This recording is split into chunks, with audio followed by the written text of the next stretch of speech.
We welcome you in to the 2023 Year-End Awards hosted by Dan Canobio and the former 140-pound world champion, the Regal, Chris Algieri. What a year it was, Chris. We're in 2024, but before you look forward, you got to take a look back. 2023 was the year that gave us everything in boxing, just about everything. We will go through it all and more. Hand out awards, talk about major themes, pump ourselves up. We look outstanding. You look great. I'm wearing corduroy pants, but you can't see them. How are you, Chris? That just made me look down like, yep, I've got khakis on. But listen, I'd like to thank the Academy. Excuse me. I'm sorry. I forgot what we were doing here. Yeah, we're hosting this thing. I'm actually not getting an award for once. So that's just You might get an award. You never know. Media man, new media man on the block. Watch what you know. What's going to happen, Dan? This is cool, but also unfortunate. I'm going to make it in the Boxing Hall of Fame, but not as a fighter. Watch, pundit. Mark my words. Mark my words. In 20 years from now, I'm going to be in the Hall of Fame for not being a fighter. Hopefully, we both get in that same year, and we're going down the streets of Cantastota, and we're having a wonderful time. But now we must hand out our awards. What a year! 2023 started off a little slow, but things picked up in a big way. So many big moments happened in the year. We were lucky to be at a lot of the big fights, covering them. Before we get into what happened in the world of boxing, how about just patting ourselves on the back a little bit? The Inside Boxing Live brand skyrocketed in 2023. I pulled up some of the numbers, Chris. We added almost 14,000 subs on YouTube this year, 5.8 million views, over 100,000 hours worth of content for you guys at home. That's just on YouTube. Social media, we have been just plugging along. It was a great year, and I think it coincides with boxing having a great year. People were interested in the sport this year. They wanted to find the best coverage, and they came to Inside Boxing Live. So thank you, everyone out there. Well, after a year like this, it made our jobs easy. We had a lot to cover. We had a lot of content to fill, but we got to send an award out to our listeners for tuning in consistently. I get so many texts from you guys all the time saying like, "Oh, I love what you guys are doing."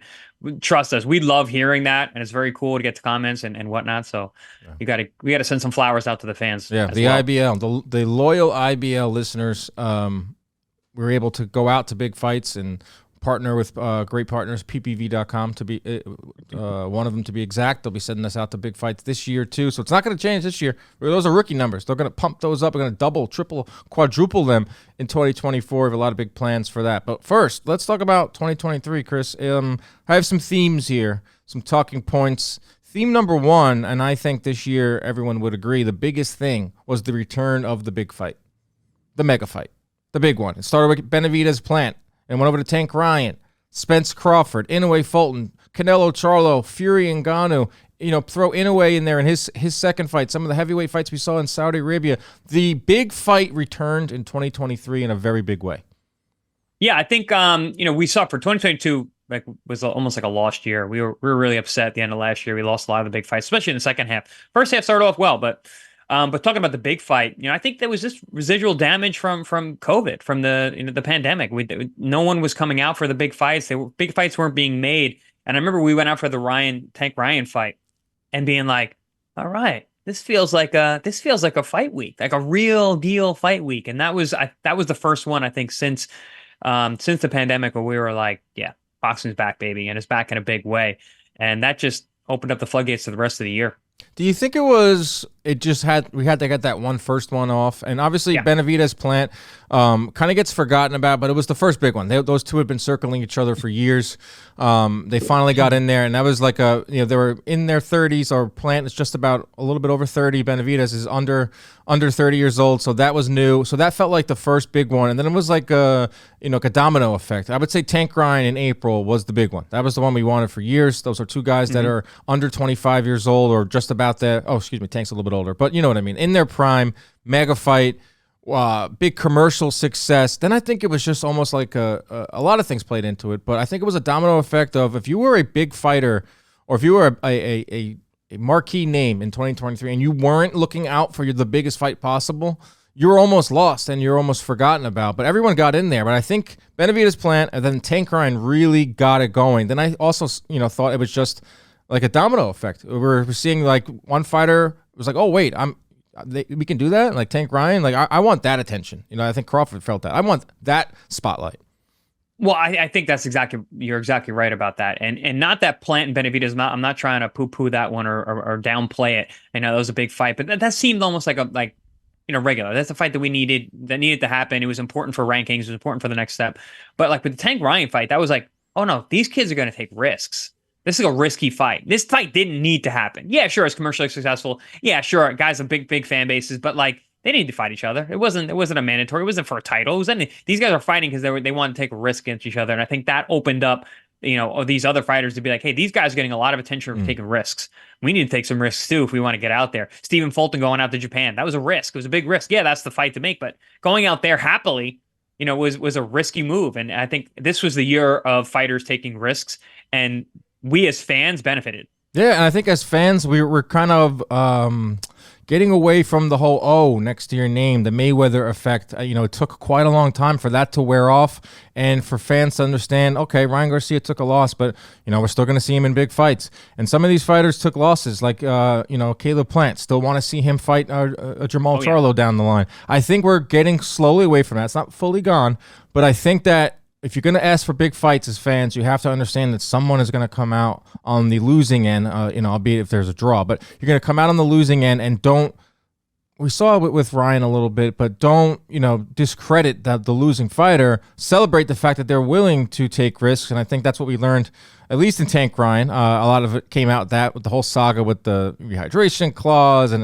all that. That whole fight right there that was such a big moment in the sport. And then you move on. A fight that I forgot was Haney and Lomachenko. Was just a month later in May. Yep. Another big one. Not so much of risk taking for Lomachenko, but definitely for Devin Haney. And that fight, I feel that was I disagree. That was a big risk for Lomachenko. Fighting the younger guy, where you have as not as much to gain, is very risky. And Lomachenko took that. I tip my hat for him. They're taking the young, hungry stud. That's a risk. Right, a bigger risk for Haney, but Lomachenko, it was him going for what had eluded him his entire career, and the one last piece for him was the undisputed title at lightweight, a weight that he should never been fighting at. He's not a lightweight, and no. But that was a big one. That one probably the most contentious fight in terms of who won. I think it's going to be debated for a while. It's one of those types of fights where it was high class, and we're going to get into our awards for fight of the year, and all that. That's definitely in discussion, Haney and Lomachenko. But that was just May, and then we get into the summer months where things just really took off. Remember that there was a week where we went from Inoue Fulton to Spence Crawford in like a 4-day span, and it was like equivalent to like a boxing fan's like Super Bowl. It was like a Super Bowl week where we're getting two major fights, 3 pound for pound guys out of the 4. Fulton, great fighter in his own regard, but that week right there, the Spence Crawford Inoue Fulton week, was, I think, the highlight, the peak of 2023. Yeah, and it was funny because we said it multiple times on the show. The summer months are usually kind of slow, especially from like mid-July to end of August, really. And that we had the biggest fights of the year. And it was because the Inoue fight got pushed back. Right. The Spence fight, which we never thought was going to happen, got pushed back to the summer months. And it was just like, wow, we have a solid, more than solid. We have a home run July. And I was exhausted after that weekend. we were out there for one, but also the Inoue fight, it was just nonstop rapid fire, great fights.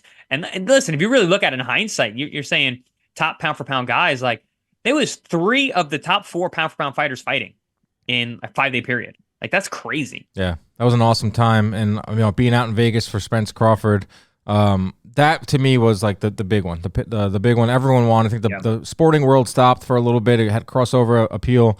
We were there in full effect. There were celebrities, there were athletes at the game. at the fight, and we were finally getting that big fight. And obviously Crawford came out on top, and we'll debate if he's the fighter of the year or what type of year he had. But that week, I should say, in late July, early August, was so exciting. Then we moved into Canelo Charlo, and we had Fury and Ngannou, and then we had the Day of Reckoning with all the heavyweights, and it was a great year for the big fight. I think the big fight is back. I'm hoping it's not a one-off type of thing, because as we know, as a boxing fan, it's like one great year is followed by a down year.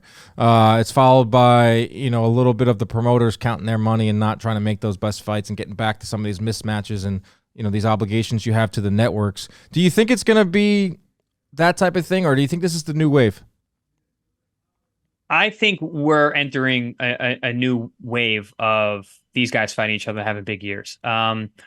Boxing just can't sit back anymore. UFC's gotten big enough that it's actually starting to put pressure on the promoters, and it's putting pressure on the networks because performance matters. And for a long time for boxing, it didn't matter. For a lot of our years, like watching, in early 2000s and before that, it wasn't that way. These guys were very competitive. We had really big fights. But I think the last like 15 or so years, the promoters and the networks got kind of fat on their own supply and were sitting on their laurels to a degree.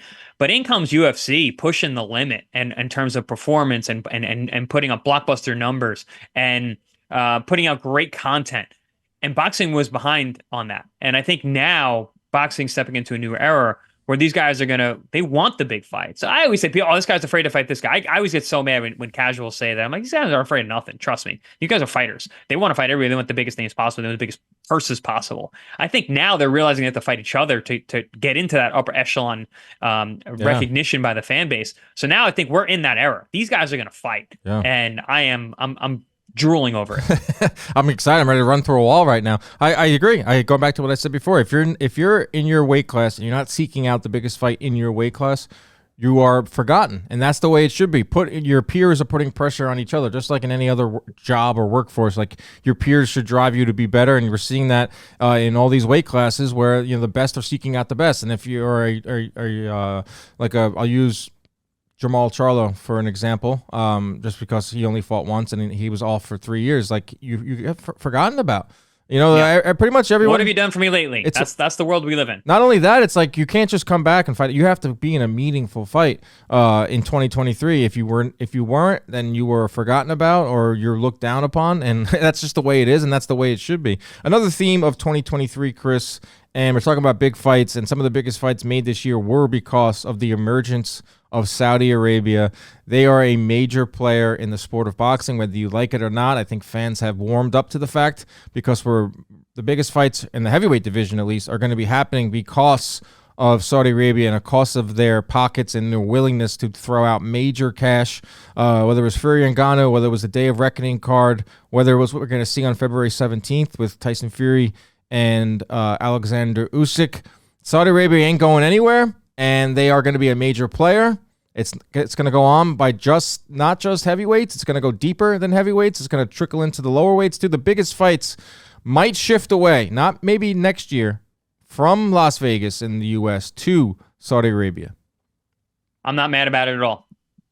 And the fact that it's trickling down beyond the heavyweights, I dig that too, because we get some of these lighter weight guys to make that money. I appreciate it. And listen, that card we just saw, that Saudi card, the Day of Reckoning, which I don't understand what the name of that card was. It should have been the resurrection of the heavyweight division or heavyweight resurrection. That would have been a much better name. But that could have never happened here. Way too many heavyweights on a card. And the reason for that, for people at home, heavyweights are expensive. Their purses are bigger. Their weight classes are bigger. Their weight's bigger. Their bellies are bigger. So are their purses. Their egos are bigger. Yeah, the egos are bigger. Well, maybe not. But we can't put those cards on like that here. But Saudi can. So listen, I'm all for it. If it whatever's good for the sport is good for me. So good for the goose, good for the gander. But I'm down. The new Saudi era, I'm okay with it. I think. I wish it was around when I was around. I was gonna say, I wish you could have got some of those checks. Yep. You got the Macau money though. That's good money. Yeah, listen, I made good money, but it would have been nice to have a rematch with Amir Khan in Dubai. Oh, baby. Not gonna lie. And bring the whole squad with you, the JM squad. But I think what you're saying about I'm all for it. Hey, look at this. Got a little what is that, margarita? Got a martini. This is regal. Come on, dude. What am I gonna be drinking if I'm wearing a tux? This is regal right here. With Saudi Arabia, I feel like the fans at first were a little skeptical, right? It's like, wait a second, what are their interests? How much do they really like the sport? What are they going to do? We're not taking fights away from Vegas. We're taking fights away from the UK. The crowds are going to suck. But then we realized, listen, without them, we're not getting Fury Usyk. Without them, we're not getting these major cards. I think it's a good thing. I think fans have completely done a 180. If they were against it, they are now supporting it. There are some people that are never going to like it because of all the political stuff or the fact that it's taking away from fans watching fights that, like Fury versus Joshua, if that's to happen. That should happen in Wembley. but it's probably going to happen in Saudi Arabia because career high paydays. You can't turn that type of money down. So I think boxing fans have understood that it's a good thing. Overall, it's a net positive because we're getting the fights. We don't have to worry about if this, that, and the other. Yeah, maybe it's at 5 p.m. and that doesn't suit you, or maybe the crowd is not as live as it would be in Vegas, but the fights are happening. Isn't that the most important thing? Dude, I don't know. If I can watch fights from noon till 6 p.m. on a Saturday afternoon, I'm happy. I think it's great for content too. Oh, it was amazing. It's great for your wives and girlfriends out there, boyfriends out there. They don't have to deal at 11 p.m., 12 p.m. night of fights. 12 o'clock midnight. You're having the guys, the main events walking. I would say though, American fans don't show up anyway. They don't go to the fights. So I would say that maybe the UK fans would be a little upset because they actually come out for fights. Wembley gets rocked. They get 80, 90,000 people in there. So if the fights move to Saudi, it's going to be more difficult to just go to the fights, but maybe not because they travel too. But American fans don't come out. They watch the fights. So why do they care where it is? So I think for American fans, it's all up. It's all positive. I think that maybe the European fans will have a little bit of an issue, but also they can jump on a plane and go to Dubai too. So I don't know. I think it's good for everybody. You talk about how U.S. fans watch fights. Next year, you will be watching fights on Amazon Prime. That's another theme of 2023. Showtime says goodbye. Amazon Prime says hello. After 37 years, Showtime exits the boxing game, and Amazon Prime steps up. This is massive. This is big. They have over 150 million subscribers. You're going to see Shoulder Program. You're going to see All Access show up on Amazon Prime. You're going to see non-pay-per-view fights on Amazon Prime. I think this is a great thing.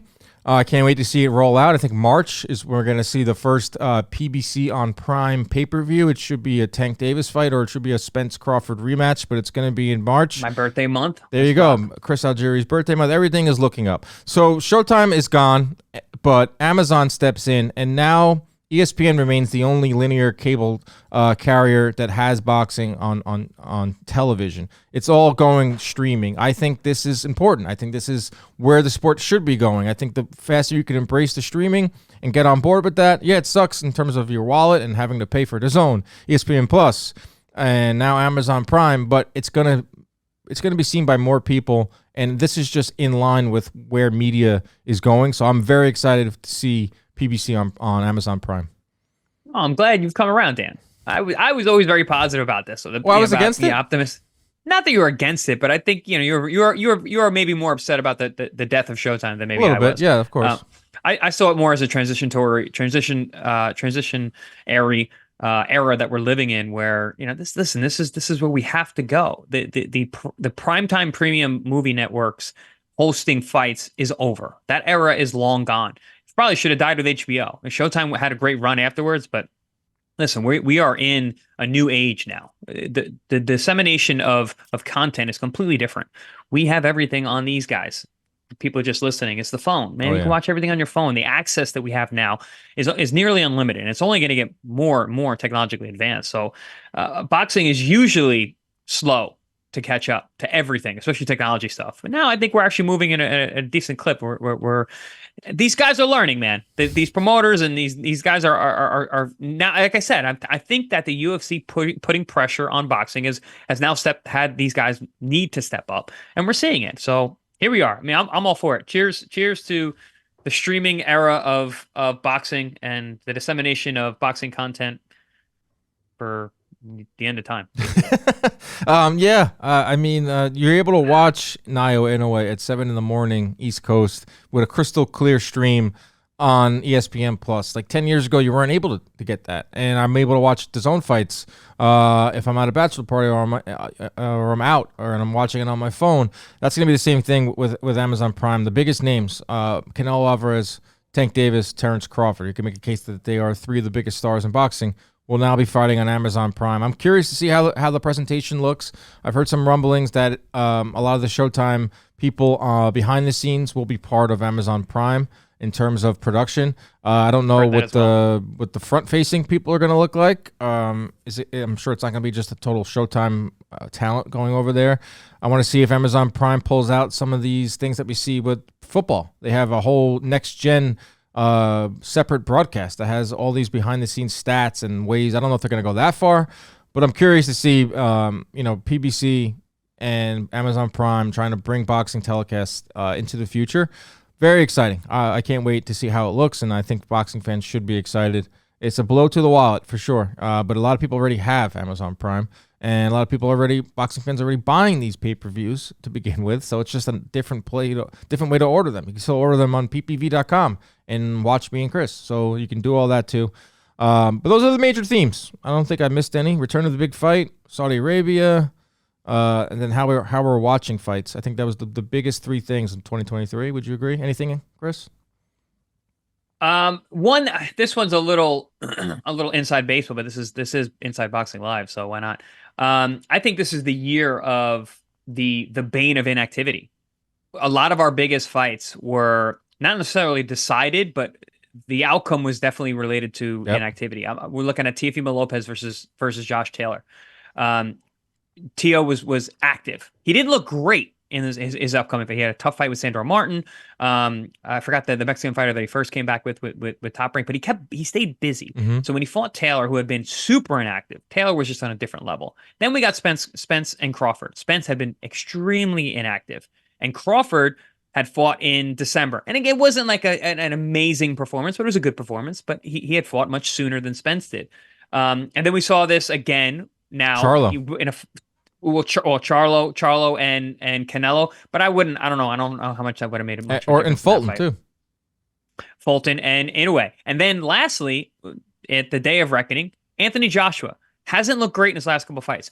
Fought arguably the toughest guy that he's fought in his last 3 fights and looked the best. Deontay Wilder, super inactive, puts up a dud of a performance. So this is an underlying theme would be that inactivity is the bane to any fighter, young, middle, or old. And you got to stay active. And hopefully now with these streaming networks and these ability for fighters to maybe have some more dates and more opportunities, these guys can stay active. Really good point. All those big fights we talked about in the first theme, a lot of them had at least one half of the big fight. One of the fighters was coming off of like 15, 16 months. Yep. And it did play a part. Especially in Spence Crawford, who... after we see the end of this year, we're seeing so much revisionist history in boxing. Revisionist. That's a good word. It's one of the to say on air. It's a very hard word to say, but it exists in boxing like no other, man. I mean, everyone's like, oh, Spence was broken. He was a shell of himself. They say this now, but heading into Spence Crawford, that was the most coin flip of a 50-50 fight. In Vegas, talking to everyone in there, no one could figure out who was going to win. There wasn't a single person that we ran into that was like, oh, Spence, man, he can't make the weight. The accident, I mean, there were rumblings, but it wasn't like it is what you read now, where people are trying to discredit the win from Crawford. Oh, Spence was never top 5 pound for pound. He was like 10 or 11, or like it's just wild to hear that. That's just a little side rant right there. Hopefully, you don't see any of that. Hopefully, we see more activity next year, so there's no more excuses. Let's get into our awards. It's time for the awards. We'll start. I want to thank everyone who voted too. We had over 150 replies to our online vote. Just the basics, and not too many crazy awards here. We'll start with moment of the year. So many big moments, so many big things came out of 2023. You had Canelo going to PBC. You had Crawford beating Spence. You had Fury and Ngannou, and who would have thought a fight that we were not too high on could produce a moment of the year where Fury gets dropped by Ngannou. That, to me, is my moment of the year. When Fury hit the canvas against Ngannou, my jaw hit the ground. Holy shnikes, I said. All of a sudden, we got ourselves a fight. That's my moment of the year. What's yours? Mine's the same. It was very, very close with the announcement of Canelo to PBC. I thought that was huge. We did an emergency podcast when that was announced. That was fun. That was a big deal. I mean, and Canelo, anything is a big deal, but man, that Ngannou dropping Fury, that was like you said, that just put the boxing world on its head. And I think we're still reeling from it, honestly.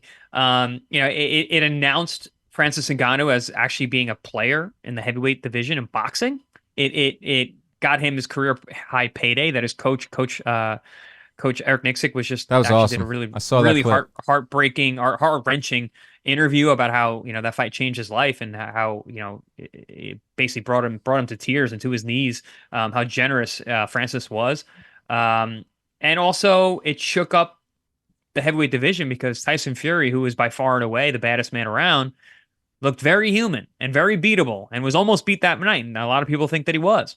Yeah. So going into a showdown with Usyk for the undisputed now puts a lot of question marks and makes this a much more, I think, competitive fight in everybody's mind.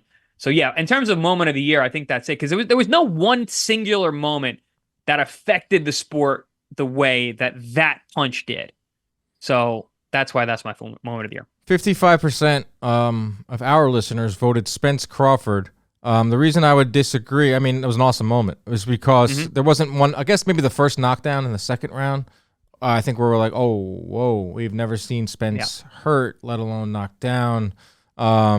This is crazy. And then it was like a slow matriculation by the midway through the fourth. We're like, this fight's over. And then it just turned into, wow. In real time, I was like, wow, this is an all-time great performance by Terrence Crawford. And that was definitely a big moment. But in terms of just like one singular moment, like one moment from a fight, Fury and Ngannou for us, but you can't go wrong with Spence Crawford. They got 55% of the vote for moment of the year.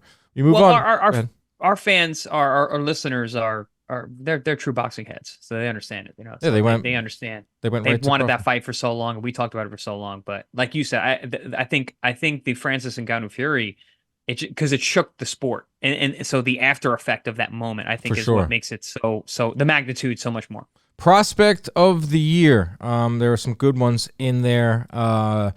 Every promotion has their prospects, and we're seeing more of them because of these streaming things. If you watch a top-ranked card, you almost have to tune in the beginning to see the stars of tomorrow. They have so many, whether it's the Vargas son, I forgot his first name, Emiliano Vargas. It's Abdullah Mason over at Top Rank. They have so many more. Bruce Carrington.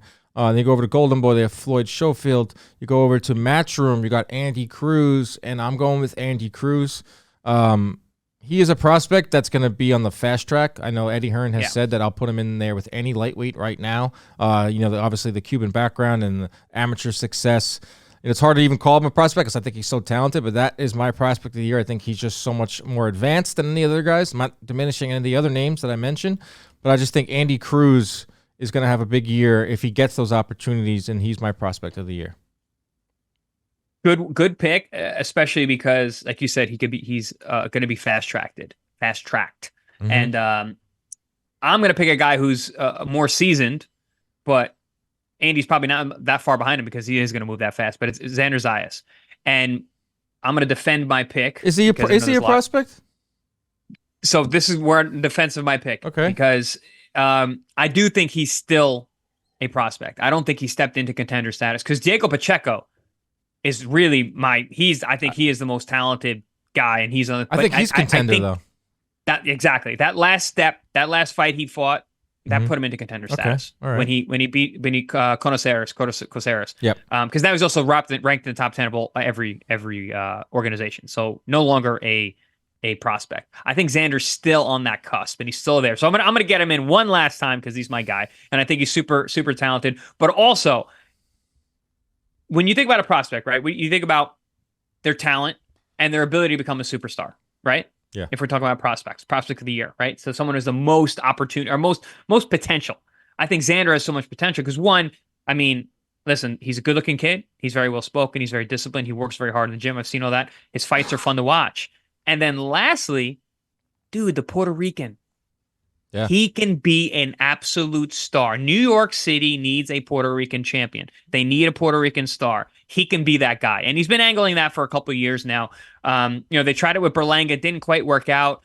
Xander was always on those undercards right there. So I think with Xander, you've got a built-in fan base that can shoot him to superstar status very quickly.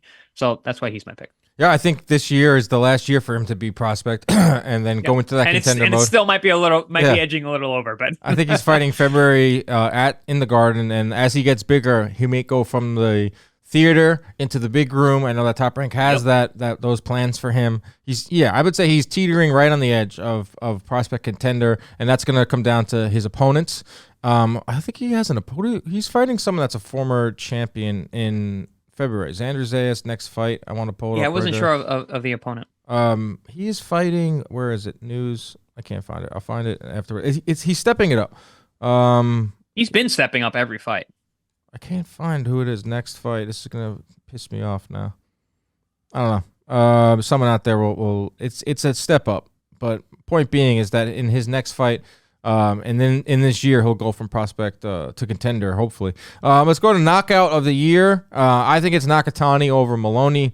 I just saw another angle of it. Top Rank posted on social media. It sounded like a sledgehammer. It was so violent. It was just a perfect punch. Not only that too, and it was just poetry. It's weird that it can be so violent, but also like a beautiful punch.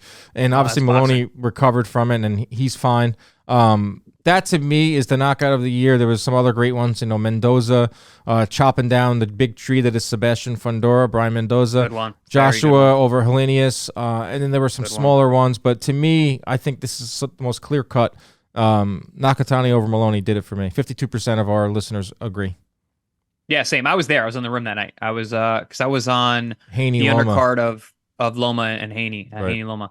And I remember because I'm friends with the Maloney brothers, so I went in the back to go check on them. We're all fantastic, such nice kids. And they got taken out on the stretcher, and he was in the back, and he was healthy. He had his family with him. It was good to see him healthy and well immediately after the fight. But man, that was a brutal fight. And you talked about the beauty and the violence together. That's boxing. I always say that a symphony of violence. That's boxing at its purest form. And Nakatani's awesome. And what he was able to do that night against a very, very tough Andrew Maloney. I mean, Andrew was bringing it too. He was pushing the limit, trying to do everything he could. He was just outclassed, outgunned, out everything. And Nakatani was like, man, what do I got to do to get rid of this guy? And he did something he wasn't really doing. He was throwing a lot of straight punches. He throws very technical stuff. He just rolled his head and boom, came right over the top with a brutal, brutal shot. And I mean, Maloney went down so hard. He was completely out. Brutal fight. Hard punch to watch. But yeah, that's my knockout of the year based on Nakatani being so damn good and Andrew being so tough. And just like you said, the sheer violence of it. Yeah, 53%. 27% had Mendoza over Fundora. That could have been number one too. That was a shocking thing too, on a lesser degree because Fundora wasn't a champ, but that was one of the bigger upsets of the year, which we'll get into too. Network of the year: 57% of our listeners chose Showtime, and it's interesting. What were you the 33 watching? It was spread out. I mean, Showtime put on the biggest fights. 43. This year. Showtime put on the biggest fights this year. They were clearly in the U.S. or putting on the best big pay-per-view cards. I don't know what they were doing in terms of non-pay-per-views, but it's ironic. The year that they go out of business, they had one of their best years. I think we picked them last year too. Maybe I have to go check. But Showtime was the network of the year for both of us. 26% went with DAZN.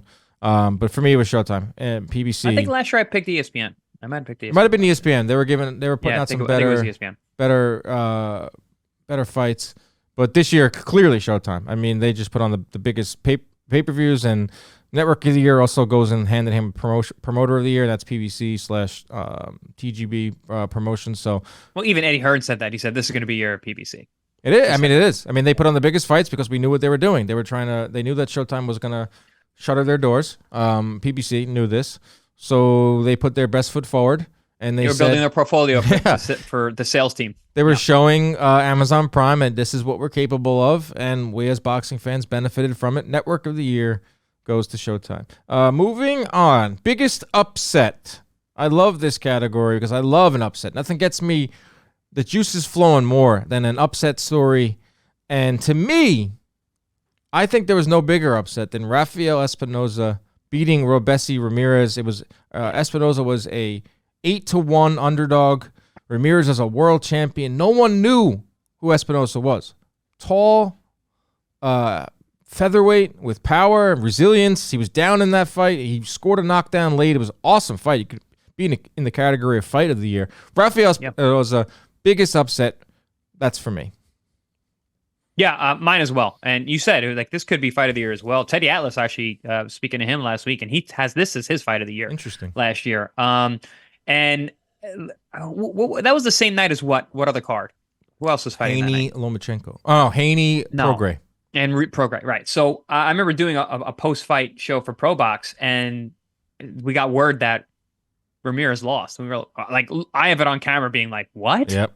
Like that, and that's what an upset's all about. And that's coming from a guy who was 2014 Ring Magazine Upset of the Year. Cheers to that. So I know a good upset when I see one. And yeah, that was a fantastic fight. And it was one of those fights with Espinosa. He just was not leaving that ring without that belt. Like a man possessed. That was an awesome performance. I don't know if he can do it again because he was getting rocked multiple times throughout that night. But that night he was unbeatable. He was not losing that night. I don't know what's going to happen if there's going to be a rematch or not. It sounds like there will be. But I'm also very high on Robisi, so that was surprising that much more. So upset of the year, absolutely, Espinosa Ramirez. This was the closest race we had. 40.1 picked Parker over Wilder. That's what our listeners went with. Fresh in the minds. That makes sense.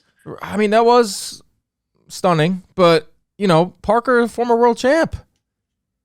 Who was Rafael Espinosa? No one knew who he was. So, dude, I don't know. I remember looking at his record afterwards and being like, this guy literally fought nobody. Like, he's fought no one anywhere That's near. what I mean. And Robesi's has an unbelievable amateur career. And yeah, he had that one loss in his debut. But he was a world champion. He was, a huge favorite. Huge really finding himself. Right. And they had big plans for him to, one day fight Inoue. And it could still happen if he can beat Espinosa in the rematch. But, Parker was, I guess, getting a little disrespected in the fight week. This is a world champ. I think a lot of people looked at that Joyce fight and kind of wrote Parker off. But, that's what our listeners went with. They went with Parker over Wilder. Not some other ones. Quick shout out to Zilhai Zhang, who had an unbelievable year. Friend of the show, friend of John Boy Media, beat Joyce twice. First one was a massive upset. Second one was like a formality. So he had a great year. And then I lumped the women's fight into this. Chantel Cameron beating Katie Taylor first time around in Ireland, dethroning Katie Taylor, winning all the belts, defending all her belts. That was a big moment too. It just got overshadowed by some of these bigger fights. So those are some fun upsets in 2023. Performance of the year. Now this is interesting to me. This is a little more interesting than fighter of the year because you're looking at a singular performance. You had Teofimo beating Josh Taylor. I tweeted out earlier this week that I don't think anyone had a more important win than Teofimo over Taylor in terms of where Teofimo was in his career and now what he set up to do as a champ at 140 with huge fights with a Haney or Ryan Garcia or Subriel Matias. And he had to get past tough fight in Taylor. That was an awesome singular performance by Teofimo. That was Haney pretty much pitching a shutout over Prograis. Bam Rodriguez, what he did to Sonny Edwards just a few weeks ago. Inoue over Fulton, you're not going to see a guy look more locked in than Naoya Inoue was against Fulton, who was top fighter in that weight class, made him look like, down to nothing. And then Crawford Spence. Obviously, I'm going with Crawford over Spence. 87% of our listeners, it's the biggest portion of the vote of any category, picked Crawford over Spence as performance of the year. What's yours? Yeah, Crawford over Spence. I mean, it's hard not to, even though we had such good years. Like everything you mentioned there. I remember Teofimo Lopez, he got our mid-year performance of the year. Remember we talked about that. And that fight was awesome. We were there. We were ringside. And yeah, that was a fantastic fight. And then in a way, Fulton, I was so impressed with because I actually thought Fulton had a chance to win in that fight. And he got completely dominated and not outpowered. He was outboxed. That was a really, really incredible performance from Inoue. But with Crawford Spence, the fact that he was able to make it so one-sided and essentially ended the fight in the second round when he knocked him down with a jab, mind you. That's far and away the performance of the year. Yeah, it's a tough one. It's a fun one because you get to look at one singular night, and it's a sport that's all about singular performances, stringing together singular performances to make a career. And I think that night we looked at Terrence Crawford in a new light. We looked at him as an all-time great. Some did already, but even the biggest hater of Terrence Crawford became a fan that night. He became an all-time great in one night. He became the story of the year, I think, and it all because of that one night when he took out Errol Spence. You want to say it's easy. Chris? You only have to be great one night over and over and over again, and you're a great twice fighter. A year. It's what a great line of work, boxers. Twice a year. We don't only need you to be perfect. 2 nights out of your 365 days. 2 hours a year. Well, they don't see everything that goes in, in the gym as he sips a martini. That's the most casual way to put it possible. As he sips a martini. We get into fight of the year. There's only 2 left. Fight of the year. And I have a pretty interesting one. And my reasoning here is because there were a lot of the brawls, right? We saw a lot of the ones that are nominated every single year. This year it was Munguia Derevchenko, brawl. Crazy A versus Luis Neri, brawl. Espinoza versus Ramirez, both guys hitting the canvas, slugging it out like rock and sock'em robots. I went a little different here. I went with I went with Spence Crawford. As my fight of the year because of what it meant. Like, that was the fight of the year. That was the fight everyone in this office that doesn't even follow boxing were like, Spence Crawford, Spence Crawford, Spence Crawford. The sporting world, the non-sporting world, that to me, that was the major fight of the year. Yes, it was one-sided. It wasn't like some of these brawls that I just mentioned, but that was the one that everyone stopped to watch. That was the one that kind of stopped the sporting world for a night. And that was the fight we all wanted. We got it, and it was the fight of the year for me, at least. Okay, that's interesting aspect. I mean, the fight was a dud, but okay. I'm gonna go with the more traditional. I'm gonna go more with the more traditional sense of fight of the year, and I'm gonna go Luis Neri and Crazy A Azat Havanassian. That fight's awesome. I watched it a couple days ago, actually, or last week rather, when I was going over my picks for fight of the year. And I mean, it had everything. I mean, it was good boxing. It was back and forth. There was ebbs and flows. There was a lot of contact, except for the stoppage, which I thought was a little premature.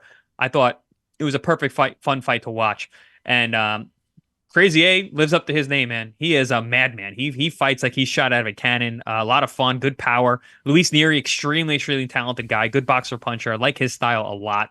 So for me, that's my fight of the year. Yeah, I'm not diminishing any of these fights. I enjoyed the hell out of Munguia Derevchenko and Crazy A, Neri, and Espinoza Ramirez, and Haney Lomachenko, I think, should be listed in here because no disrespect once again to the Neris and the Hovasian Crazy A's, the Munguias, the Derevchenkos.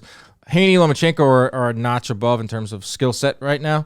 And that, to me, was the fight where both guys were on the highest skill set. And we talked about how this was a year of the big fight, right? A lot of those big fights were kind of one-sided, like, in a way, just destroying Fulton, Crawford destroying Spence, Tank knocking out Ryan, Benavidez taking out Plant, Canelo absolutely destroying Charlo. It was a lot of one-sided fights. They were big fights, but Haney Lomachenko was a big fight and it was also very competitive. And I think, unfortunately, the ending of it, or the decision, kind of takes away from the actual fight, and that's happened with Golovkin and Triple G, their first two fights. More people talk Canelo and Triple G. That's what I meant. Golovkin. Yeah. Golovkin and Canelo. I feel like a lot of people look towards the decision rather than the 24 rounds. Their first 24 rounds are unbelievable. Same thing with Haney Lomachenko. That was an awesome fight. So technical. Two guys at the top level going back and forth. So there was a little something for everyone. I think that's the beauty of this year, was that you got the brawls, you also got the big fights, and you also got like a Haney Lomachenko too. Yeah, I mean, the Haney Lomachenko fight, I said that from the get. I'm like, this is high level stuff, and it's a great fight. And like you said, it's a shame that the aftermath of the fight kind of diminishes how good of a fight it actually was. Highly competitive, really technical stuff going on, high level boxing. I mean, brilliant level. And you people should watch that fight and study it, because there's a lot of really amazing things that both guys are doing on both ends. That really elevated Haney, obviously, because he brought it with him into the Regis Prograis fight. But yeah, great point, Dan. Our viewers, 42% chose Haney Lomachenko. So they agree with everything you just said, and I didn't put Spence Crawford on there. Second, 36%, Ramirez Espinoza. People really loved that. No Crazy A got a small percentage. These are all fun fights. These are all great ones. Okay, Fighter of the Year. Now this was one of the most highly debated things on social media. It was one of the most highly debated things in the boxing community this year. To me, when you have this much debate around Fighter of the Year, just shows you that we are living in an age where we have some all-time greats walking amongst us. And to me, it's a two-dog race. It's between Naoya Inoue and it's in between Terrence Crawford. Both had phenomenal years. Terrence Crawford only fought once. That's the one thing against him, but he had the most important win, in my opinion. That was over Errol Spence. Naoya Inoue beats Stephen Fulton, and then he goes on and unifies and becomes undisputed with another stoppage over Marlon Tapales in December. 2 is better than 1. Therefore, I'm going with Naoya Inoue. So close. Like, you can do a co-fighter of the year, But just the fact that what Inoue did in 1 year and just fighting that extra fight to become undisputed at another weight class, it's just there's too much hardware. There's too much. It's too impressive what he's doing. It's just he's an all-time great. I'm not taking anything away from Crawford, but if Crawford got another fight in, and I understand that he beat Spence so one-sidedly that Spence couldn't even come back for this supposed to fight in December. So you can't really penalize him for that, but I'm going to penalize him for that because it's my show. It's our show. So, Naoya Inoue, you are my 2023 Fighter of the Year. Dun, dun, dun. Yeah, and he's also mine. But Crawford made his case, and it was a very good one. He did a social media post about why he is Fighter of the Year, and fantastic points. Can't knock any of them. But I'm going with you. I'm going 2 versus 1, and the fact that Inoue became undisputed 2 divisions, only the second man in history to do that. Crawford was the other. Right, Crawford was the other. But Inoue did it in 300 and something days, like just over a year. It was 380, something like that. Yeah, it's crazy. It's crazy. And if you look at his body of work, which it doesn't matter because we're talking about Fighter of the Year, it's incredible. I mean, the guy is just if you just look at the numbers and what he's done, it's wild. His accolades. But yeah, the Stephen Fulton fight, sure, Stephen Fulton wasn't a top pound for pound guy like Spence was, but he did dominate him in a similar fashion to how Crawford dominated Spence. Super one-sided, beat him in every way possible. In a way, beat Fulton. But then he fought Tapales at his 4th weight class, 4th world title weight class. Tapales is a tough dude, man. Really tough dude. Awkward guy, physically strong. And he actually made Inoue look human. But Inoue just showed another wrinkle, that he's a dog too. And he showed his doggedness and stuck to the game plan. And I'm getting him out of there. Knocked him out pretty brilliantly. Straight out of hand. Guy took a knee and then went onto his own back. Took a full 10 count. That's super impressive. So Inoue's got my Fighter of the Year. Congratulations, champ. We're going to see him for a long, long time. I can't wait to watch. He's appointment television, and he said he was like 70% for the Tapales fight, and then I think he may be overtrained or maybe fatigue is setting in. 3 or 4 fights in 373 fights in 377 days is not a lot of fighters Massive are doing fights. That. Yeah. And guys, when fights are one-sided, the camp wasn't one-sided. Okay, the camp was hard. It doesn't matter how the fight turns out. The camp was hard, and it takes a lot out of you. Camps take a lot out of you. I think camps take more out of you than fights. Dude, sometimes fights, even when they look hard, they're not physically that demanding. Camps are way worse. Yeah, mentally, physically, everything. But in a way, he said he wasn't at his best, and he still was able to drop Tapales in the 5th round and was able to get him out of there. Didn't go the distance. He got a stoppage. That's another thing too, is how you win. Like, this guy is just plowing through the competition in 4 different weight classes. Like you said, it is Fighter of the Year, but no one had a better year than Inoue in terms of accomplishments and how he did it. Shout out to Devin Haney, who had an unbelievable year. I mean, the guy, yes, he did. He put out a goal. I don't know if you saw this. He put out his New Year's resolution or whatever, or his goals earlier in 2023, and it said to fight Lomachenko and then go up to 140 and become a champion. Guy did it. Oh. Guy beat Lomachenko, whether you think so or not. He got his hand raised. He beat Lomachenko, and he went on to find a champ at 140 in Prograis and pretty much shut him out. He had an awesome year. If it wasn't for Crawford or Inoue, 2 all-time greats, and then Devin Haney would have been Fighter of the Year. Then you have David Benavidez, who had two nice wins over Plant and Andrade, who building his case and becoming fan-friendly, and everyone loves him. And Tank had 2 wins. One was really early in January. 2 wins over 2 different Garcias. It was a good year. Good year for the top guys. Canelo got in there, fought Ryder, tough fight. Also beat Charlo. That's not enough to win Fighter of the Year, but there were some great performances. There were some good fighters. But to me, Inoue, it's Inoue and Crawford. And the fact that we're living in this Inoue-Crawford era is pretty awesome.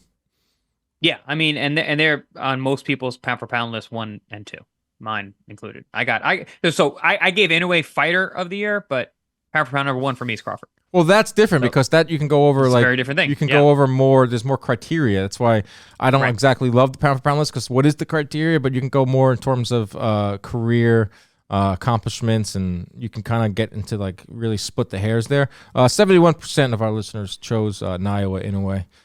Shout out to, we have a very adept listener base. It's awesome. I love getting their thoughts and letting the listeners and the viewers and the core, the community, whatever you want to call it, get involved with the show. So shout out to all them. Yeah, man, it was a great year. I love doing these shows because we follow the sport day in, day out.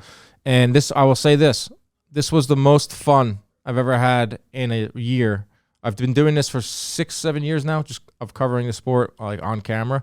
Been following it my whole life. In terms of like my broadcast career, this 2023 was the most fun by far.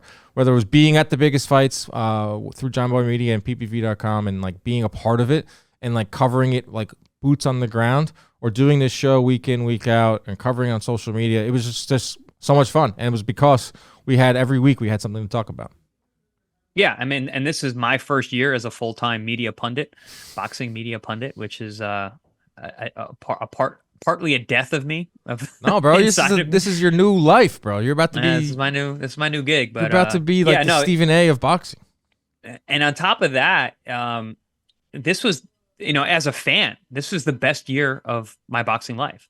As a fan watching, this was my most memorable year of all the fights that actually end up happening, and how much we were involved, and how many of those big fights we were at, whether we were covering them for IBL or I was working them commentating. We were at every big fight, and we had a presence, and we're carving a presence into this sport in a big way, and we covered a lot of ground this year. So. Yeah. That's an award to us. Cheers to us. Here is for our award, the smaller trophy right here. Now, and the award to everyone out there, because we don't get to do it unless there's a demand for it, unless people are watching, listening, taking in the content. Enough of the sappy stuff. Looking ahead, lastly, looking into that big ball. What do they call it? Damn it. Crystal ball. Take two. Crystal ball. Looking ahead, Chris, into the crystal ball. Predictions. Last year, I went back and watched last year's show, this prediction part. We were so off. I think you predicted Keyshawn Davis to be world champion. I said, there's no way in hell we get Spence Crawford. Boxing sucks. We were down and out last year. Last year was tough. I went back and watched. We were like pathetic. We were so down. We were downtrodden. Guess what? We're gonna do it again. Yeah. Because that's how crazy boxing is. What's going to happen in 2024? What's your boldest take? Or it doesn't have to be bold. It's just like one prediction. Shoot, I haven't really thought about this. I know, I didn't write one out. I think that I'll go first. I think Fury's gonna lose this year. It's not that bold. I mean, he's trending down. I got mine. I think he beats Usyk, but I think Fury, the heavyweight championship changes hands. It might be Joshua, Anthony Joshua. What else? I think you go now. I'm trying to think of some more. I'm saying Crawford is retiring undefeated this year. Wow. Elaborate more so we have more for the social media clip. Well, honestly, he might not even fight again. Depending on all these things and how they turn out, and he's not getting younger. It's tough when you get to the top end because negotiations take so long, and the opportunities that are there and they're not there. Crawford has already alluded to he only had a couple more fights left. But regardless, even if he does fight, I think he fights, and whoever fights, he beats. If he fights Spence again, it's going to be the money grab. He beats him again, and then he goes up and tries to fight like a Charlo, or Canelo, which I don't think is going to happen. So I could see him fighting like Spence early in the year, and then maybe the Charlo fight happens. But I think this is going to be the last year we see Terrence Crawford as a professional boxer. You know what's funny is because we don't really he doesn't have a plan all of a sudden. Like Spence, no one wants to see the Spence fight. Jamel Charlo put up such a goose egg against Canelo where he really hurt his image inside of the ring, and then he completely hurt his image outside of the ring with some legal stuff that's still being worked out. So you can't count on Jamel Charlo versus Crawford, which I thought was an easy shoe-in for a huge fight in 2024. So that's out the window. So is Crawford going to go to 154 and fight Spence? Is he going to go 154 and fight Zoo? Is he going to fight Boots? Like, I don't think he's going to fight Boots, but I will say this about Jaron Ennis. I think he has his breakout year finally. He becomes the legit champ at 147. Boots becomes a big star in the sport this year. Heavyweight division, I'll say this, 2024 will move. We'll see things happening. There'll be big fights because of Saudi Arabia. I think we needed a little push, and the push came in the form of tons and tons of money coming from the Middle East. But I think there'll be a lot of meaningful heavyweight fights in 2024 when there really weren't any in 2023. And that's really it. And that's the only way 2024 can be better than 2023, because we had so many good fights, but we lacked in the heavyweight division. If the heavyweight division can pick up the slack of 2023, 2024 is going to be an even better year. Yeah, I think Haney ends up at 147. I think Tank. I don't think Tank's gonna fight one of the names that we want him to fight. I think we see Ryan Garcia. I don't think Tank Haney ever happens. No, I don't think so either. I think I don't see. I think we see Ryan Garcia back in some big meaningful fights. We see Teofimo Lopez versus Subriel Matias. I think we see that in June. In terms of that's 135 to 140, 147. I think Jaron Ennis takes over. Tio's got a tough fight with that Jermaine Ortiz, man. I'm looking forward to that one. That's a tough pick. That's in February. There's some good fights coming up too in January. We'll get back to that next week. But it's just going around the weight classes. Middleweight, I feel like who cares? Maybe Janabek continues to just fight. Nothing. I don't see anything happening. Becomes undisputed. I don't see anything happening at 160. I don't see any prospects. I don't see anyone jumping up to that division. Canelo, Benavidez. Okay, there it is. 2024. If we don't get Canelo Benavidez, then it is a failed year. To me, that is the number one fight to make in the sport. So you're putting the health of the sport on Canelo Benavidez. I did this with Spence and Crawford. I said if Spence Crawford... Yes, you did. If Spence Crawford was not made in 2022, we have failed. If Canelo Benavidez are not staring at each other in a ring and we're not there, boxing has failed once again. It's the number one fight to make in the sport. All right, that's the prediction on IBL this year. That's the one. That's the bold stance being taken. Has to happen. Has to. What has to happen? Us ending this show. Thank you, everyone. I'm on my third martini, so it's time to go. Thank you, everyone who tuned in. We have great big plans for 2024. As always, stay out of those. I fucked it up. As always, keep your hands up at all times. Protect yourselves at all times. Stay out of those DMs unless you have martinis.